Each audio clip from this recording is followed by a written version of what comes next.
दोस्तों bank Nifty में expiry के लिए जो हमने एनालिसिस किया था, जिसमें मैंने आपको बोल दिया था कि बैंक निफ्टी इस लेवल पे आया। यहाँ पे अभी भी लाइन है, आप देख सकते हैं। ये जो लाइन मैंने खींची है, और यहाँ पर मैंने ये भी कहा था कि अगर इस लेवल के ऊपर चला जाता है, ठीक है, अगर इस लेवल के ऊपर जाता है और नीचे नहीं आता तो आपको बहुत ज़्यादा बाइंग देखने को मिल सकती है। या फिर ये जो लाइन मैंने खींची थी, अगर उस लाइन के नीचे आता है और अगर इस लाइन के नीचे आके इस लाइन को ब्रेक ना कर सकते हुए नीचे ही रहता है तो आपको सेलिंग देखने को मिल सकती है। ठीक है, तो आज बहुत ज़्यादा हमें पुट साइड पे ही ट्रेड देखने को मिले, और आज एक्सपायरी डे था तो एक्सपायरी डे को भी एक अच्छे खासे आपको मोमेंटम देखने को मिला पुट साइड की तरफ। और दोस्तों साथ ही साथ हमारे एक सब्सक्राइबर है लॉय जी, जिन्होंने मुझसे कमेंट सेक्शन में पूछा था कि ये जो आपने यहाँ पे मूविंग एवरेज लगा के रखे है, तो आप सभी को भी यही शायद मन में आया होगा, लेकिन आपने कमेंट में नहीं पूछा होगा। तो लॉय जी ने जो पूछा है कि ये आप कौन से मूविंग एवरेज यूज़ करते हो, ठीक है, तो आज मैं आपको इसका भी पूरा डिटेल बताऊंगा कि मूविंग एवरेज ये किस तरीके से काम करते हैं। ठीक है, वीडियो में मैं आगे जाके आपको ये समझाऊंगा। तो दोस्तों मैं हूं श्री शैल और आप सभी का स्वागत करता हूं आपके अपने YouTube channel trade with attitude में।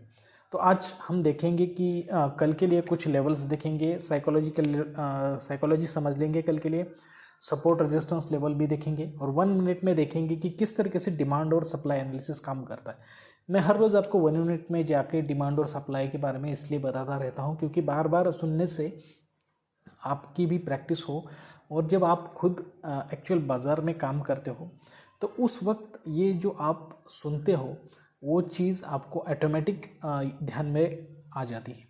और आपको हर रोज़ बाज़ार में जब ठीक है, आप बाज़ार को अगर आप समय नहीं दे पा रहे हो या फिर देते हो तो बहुत अच्छी बात है, लेकिन आपको हर रोज़ शाम को क्रूड ऑयल हो या फिर फॉरेक्स हो, ये सब चार्ट्स जो है वो 1 मिनट में, 3 मिनट में, 5 मिनट में देखने चाहिए, लाइव चार्ट्स देखने चाहिए। जैसे कि यहाँ पे देखिए मैंने एक चार्ट निकाल के रखा है, ये चार्ट है, देखिए ये अभी लाइव है XTI USD का, मतलब ये क्रूड ऑयल का है, फॉरेक्स का। आप इसके बजाय अपना क्रूड ऑयल भी लगा सकते हो। अपना क्रूड ऑयल का जो टाइम होता है सुबह 9 बजे लेकर रात 11:50-55 तक चलता है, तो जिससे आपको समय मिले उसके हिसाब से आप यहाँ पे ट्रेड कर सकते हो। ठीक है दोस्तों, तो चलिए आज बैंक निफ्टी में देखते हैं कि किस तरीके से हम कल के लिए एनालिसिस करते हैं। तो पहले मैं सारे ड्राइंग्स निकाल देता हूँ यहाँ से। सपोर्ट रेजिस्टेंस बिल्कुल वही रहेंगे कल वाले,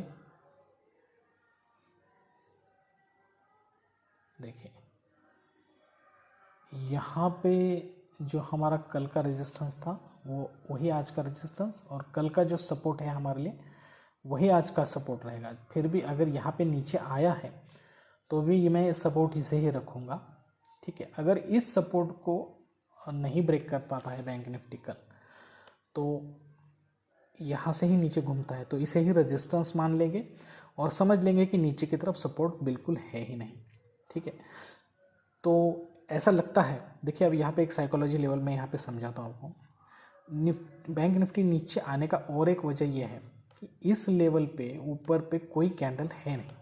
अब ये साइकोलॉजी मैं आपको हमेशा वीडियो में बताते रहता हूँ कि जब ऊपर के लेवल पे कोई कैंडल है नहीं तो बैंक निफ्टी ऊपर क्यों जाएगा, बराबर है ना। तो अब उसी हिसाब से बैंक निफ्टी में इस लेवल पे अब कोई नीचे ज़्यादा कैंडल नहीं है। ठीक है, तो यहाँ पे बहुत ज़्यादा चांसेस ये हो सकते हैं कि बैंक निफ्टी अगर नीचे आता भी है तो ज़्यादा नीचे नहीं जाएगा, यहाँ से ऊपर ही जाने की ज़्यादा चांसेस है, और इस सपोर्ट लेवल के ऊपर आएगा और यहाँ पे इसे फिर एक बार ब्रेक ना करते हुए ऊपर चला जाता है तो हमें बैंक निफ्टी में ज़्यादा बाइंग देखने को मिल सकती है। तो ज़्यादा से ज़्यादा चांसेस यही है कि कल बाइंग देखने को मिल सकती है, क्योंकि अगर बैंक निफ्टी देखिए कल इस लेवल के ऊपर कंसोलिडेट किया, आज नीचे आया है लेकिन उतना नीचे नहीं आया। देखिए क्या आपको बैंक निफ्टी में आज ऐसी रैली देखने को मिली है? बहुत ज़्यादा सेलिंग वाली रैली नहीं देखने को मिली। एक्चुअली होनी चाहिए थी, कोई तो रैली होनी चाहिए थी। तो इस तरीके से अगर बैंक निफ्टी यहाँ पे है तो इसका मतलब है कि शायद कल आपको बैंक की रैली देखने को मिल सकती है। तो यहीं पे मैं आपको साइकोलॉजिकल लेवल भी समझा देता हूँ कि क्या हो सकता है। देखिए कल बैंक निफ्टी आपको यहाँ पे ओपनिंग में बाइंग देख सकता है। अगर इस लेवल को नहीं ब्रेक करता है, ये जो सपोर्ट लेवल है, और यहीं से ऊपर जाता है तो 101% आपको यहाँ पे बाइंग की रैली देखने को मिलेगी। लेकिन अगर ऊपर जाता है फिर नीचे आता है, स्टॉप लॉस हिट करता है, अगर उसे ऊपर जाना है तो थोड़ा ऊपर जाएगा, नीचे फिर इस तरीके से जाएगा और फिर इस सपोर्ट लाइन को ब्रेक ना करते हुए ऊपर चला जाएगा, ठीक है। लेकिन अगर बैंक निफ्टी कल ऊपर जाता है, नीचे आता है और इस लेवल को ब्रेक नहीं कर पाता है, ठीक है, तो आपको यहाँ पे सेलिंग की रैली देखने को मिल सकती है, लेकिन उतनी नहीं जितनी कि एक तो कंसोलिडेट रहेगा। अगर सेलिंग के साइड पे जा रहा है तो कंसोलिडेट रहेगा, ज़्यादा नीचे नहीं जाएगा, ठीक है, तो ये बात समझ लीजिए। और अगर बैंक निफ्टी कल ओपनिंग में ही सेलिंग देता है और यहाँ पे स्टॉप लॉस हिट करता है, अगर उसे ऊपर जाना है तो थोड़ा नीचे आएगा फिर ऊपर जाएगा और बहुत ज़्यादा बाइंग की रैली देखने को मिल सकती है।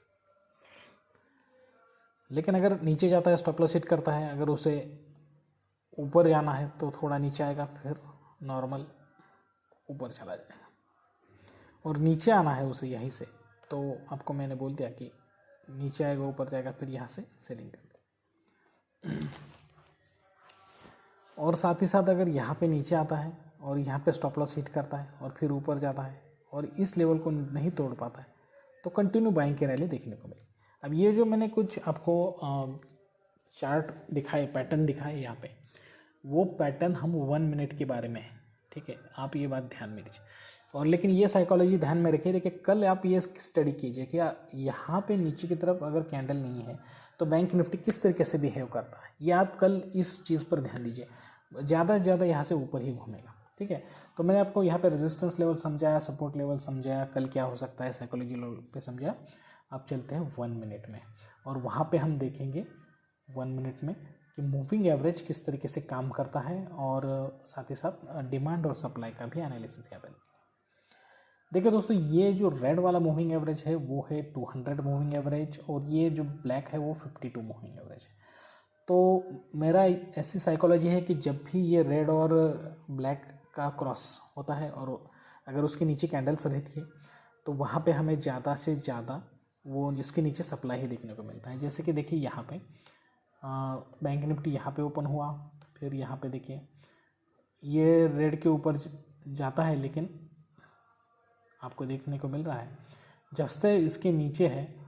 अब मैं यहाँ पे आपको समझाता हूँ, तो इसकी मदद हो सकती है आपको। मूविंग एवरेज अगर आप लगाते हो तो मूविंग एवरेज की मदद हो सकती है आपको समझने में, एक ट्रेंड समझने में। देखिए ये पहला, फिर दूसरा, फिर तीसरा, चौथा, फिर ऊपर आया 5, 6, 7, तो धीरे धीरे देखिए ऊपर भी जा रहा है। लेकिन अगर आप देखो ये वाला, देखो 1, फिर 1, 2, फिर 3, फिर एकदम नीचे वाला ये 4 और ये 5, तो ये सब अगर लाइन हम जोड़ लेते हैं तो ये लाइन हमें क्या बता रही है कि यहाँ पे सेलिंग का ट्रेंड शुरू है, नीचे वाला ट्रेंड शुरू है।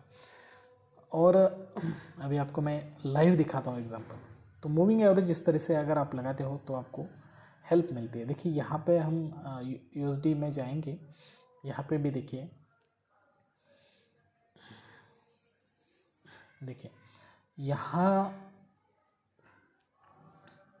यहाँ तक आते डिमांड था, फिर इसके नीचे आया, इसके नीचे, तो यहाँ पे सप्लाई आ गया इसके नीचे, लेकिन फिर इसके ऊपर चला गया और इस लेवल को ब्रेक कर दिया उसने, ठीक है। तो अब इसके ऊपर जाने के बाद, इन दोनों मूविंग एवरेज के ऊपर जाने के बाद इसने ऊपर धीरे धीरे डिमांड शुरू की बनाना। देख सकते हैं आप किस तरीके से डिमांड बना रहा है, ठीक है, डिमांड ही बना रहा है ऊपर रह के, देखिए डिमांड, ठीक है। तो ये अगर मूविंग एवरेज के ऊपर रहता है तो आपको आसानी होती है समझने में कि यहाँ पे डिमांड कंटिन्यू हो सकती है या फिर सप्लाई कंटिन्यू। तो ये एक एक्स्ट्रा लॉय जी की वजह से आप सभी को ये समझ में मिला है, इसलिए मैं लॉय जी का धन्यवाद दूंगा। क्योंकि एक्चुअली देखिए मैं यहाँ पे खुद भी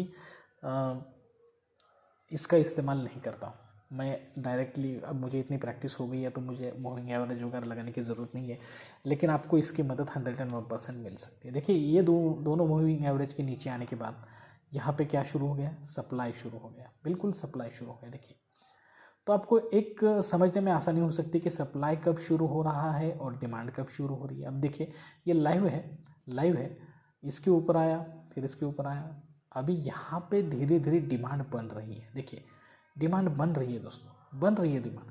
आप देखें यहाँ इसके ऊपर अगर इसके नीचे नहीं आ पाता है, देखिए इस लेवल के नीचे नहीं आता है और ऊपर के ऊपर ही अगर घूमता है तो आप यहाँ पे भी बाय कर सकते हो, तो इससे आपको आसानी होगी।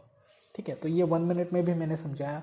देखिए ये 52 मूविंग एवरेज है और 200 मूविंग एवरेज, ये लगाइए। ठीक है, और इसका भी आपको सपोर्ट मिल सकता है, आपका एनालिसिस और भी आसान हो सकता है।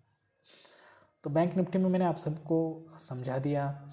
कल अच्छा दिन है, कल देखिए प्रीमियम का डीके का कोई प्रॉब्लम नहीं रहता है।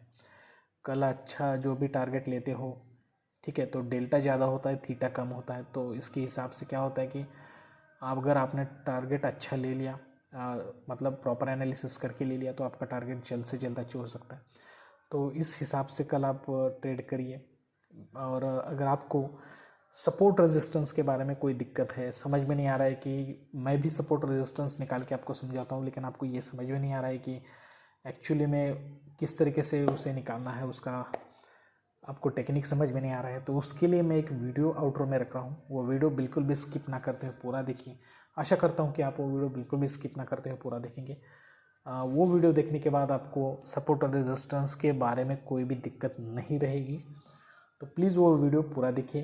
तो आज के लिए बस इतना ही दोस्तों, जल्द ही एक अच्छे इन्फॉर्मेटिव वीडियो के साथ आप सभी से मुलाकात होगी। तब तक के लिए दीजिए इजाज़त। Thank you very much, bye bye दोस्तों।